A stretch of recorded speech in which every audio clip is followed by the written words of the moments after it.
आपको अगर second chapter करना है तो सेकंड चैप्टर में सबसे इजी क्वेश्चन होता है, ठीक है, क्या एक्सरसाइज 2.2 का क्वेश्चन नंबर 2, ठीक है। ये सबसे इजी क्वेश्चन होता है, इसमें आपको एक इक्वेशन बनानी रहती है, शून्यकों का योगफल दिया हुआ है और शून्यकों का गुणनफल, ठीक है। लेकिन हम अच्छा फर्स्ट वाला क्वेश्चन सीखते हैं पहले, ये नहीं कर रहा, ठीक है। फर्स्ट क्वेश्चन क्या है आपका, x² माइनस 2x और माइनस के 8, समझना जरा सब लोग, ठीक है। इसमें आपको इसके शून्यांक और इसके गुणांक के बीच में संबंध बताना है, ठीक है। शून्यांक क्या होते हैं, इसको फैक्टर करना पड़ता है, यानी कि गुणनखंड करना पड़ता है। उसकी तकनीक क्या होती है, मेथड, पहले का और आखिरी वाली संख्या का हमको गुणा करना है, यानी 1 का और 8 का हम क्या करेंगे यहाँ पे गुणा।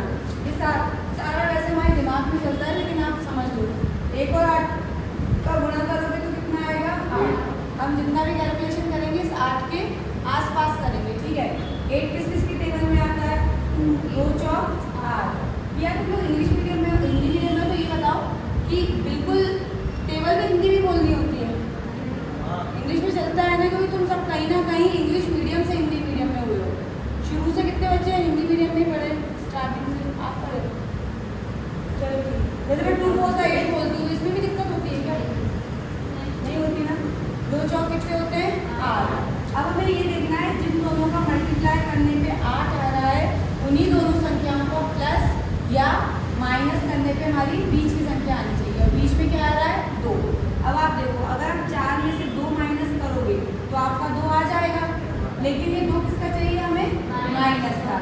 माइनस का आंसर 2 कंडीशन में आता है, या तो बड़ी संख्या माइनस की हो, छोटी संख्या प्लस की हो, या दोनों ही संख्याएं माइनस की हो, तो आंसर किस में आता है, माइनस में, ठीक है। यानी हम क्या कर देंगे यहाँ पे,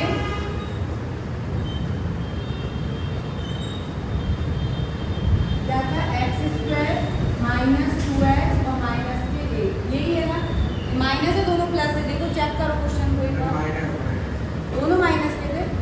अब तो हम इसकी जगह हम ये 3 है, ये हमारे पेयर जोड़े नहीं बन सकते थे, तो 3 को किसमें कन्वर्ट कर देंगे, 4 संख्याओं में, ताकि हमारे जोड़े आसानी से बन जाओ। तोड़ना कैसे रहता है हमें, ये सारा प्रोसेस हमारा दिमाग में चलता है कि पहले पहली संख्या को और आखिरी संख्या का क्या करना होता है, हमें गुणा करना होता है, फिर हमारे पास जो टारगेट डिजिट आ जाता है वो गुणांक वाली संख्या आ जाती है। अब हम देखते हैं कि ये संख्या जो है किस किस के पहाड़े में आती है, 2 के पहाड़े में आती है, 2 चौक 8।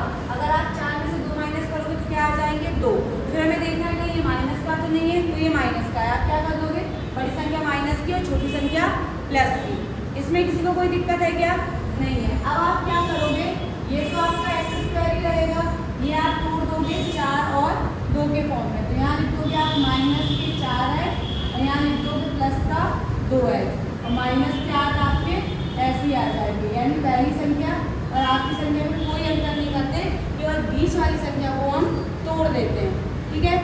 अब आप देखो कि हम इस 4 को क्या लिख सकते हैं, इस 4 को हम लिख सकते हैं 2 गुणा 2, लिख सकते हैं 2 दूनी 4।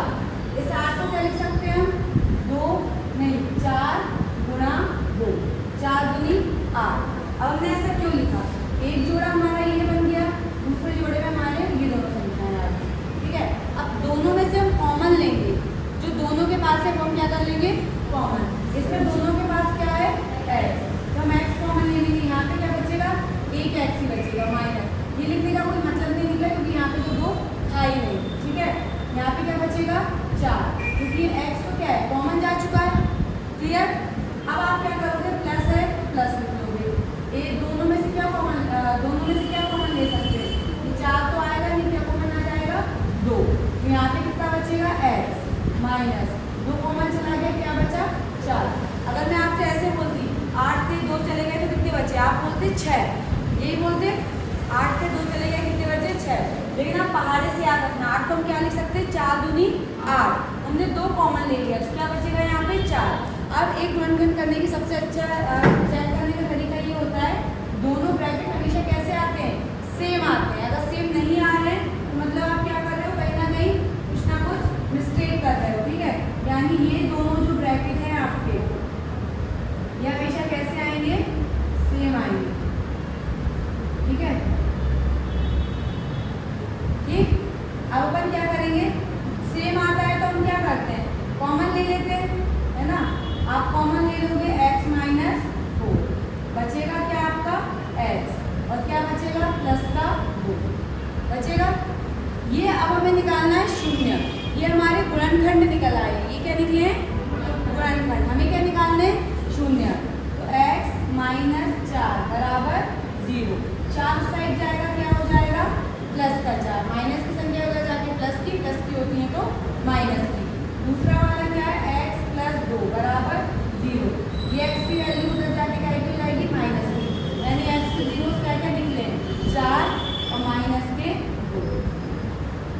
विदाउट जो तो जीरो इंग्लिश में बोलते हैं, हिंदी में बोलते हैं हम शून्यांक।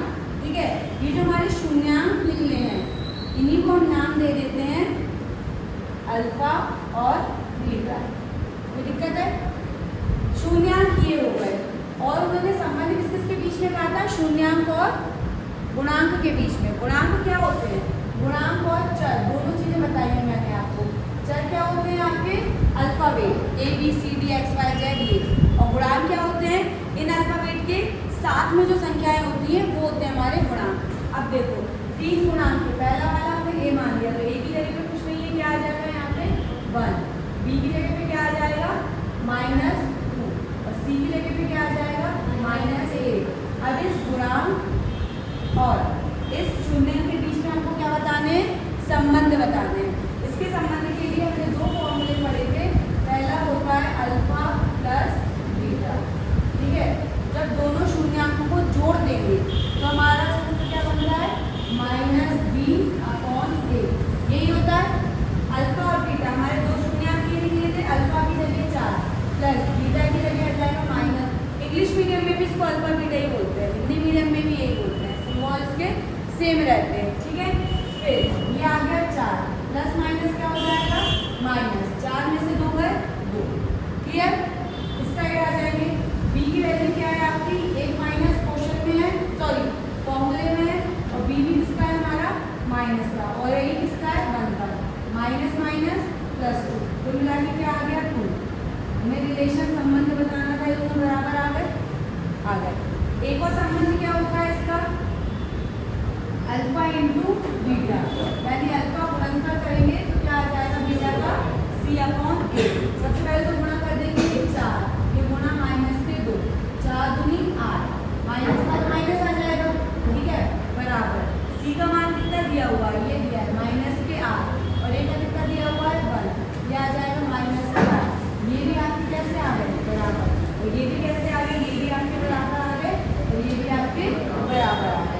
तो हमने इसके शून्यांक और गुणांक के बीच में संबंध स्थापित कर दिया। अगर ये बराबर नहीं आते हैं इनकेस, इसका मतलब ये बिल्कुल नहीं कि सवाल गलत है या नहीं आ रहा है। इसका मतलब ये आपके प्रोसीजर में कहीं ना कहीं कोई ना कोई मिस्टेक हुई है। ये आप 3 तरीके से चेक कर सकते हो। पहला तरीका तो यहीं पे अगर आपकी ब्रैकेट सेम नहीं है मतलब आपने गलत किया है, यहीं पे रुक जाना। दूसरा वेरीफाई होगा ही होगा। क्लियर? आगे वाला समझ में, ये एग्जाम में जरूर आता है क्वेश्चन, है ना। कई बार उसे फैक्टर करने को वेरीफाई नहीं करके छोड़ देते हैं। अगर वो वेरीफाई यानी जांच करने, संबंध स्थापित करने को कहता है तो उतना कर देते हैं। आप में से कोई ऐसा है जिसे अभी भी इस क्वेश्चन में डाउट है क्या? देखो अपन शुरू के 10 मिनट में जो आपके डाउट रह गए हैं मैं एक आध क्वेश्चन रोज बता दिया करूँगी। जब आज थोड़ा सा अपन लेट हो गए तो अपन अपना वैसे चैप्टर क्या चल रहा था?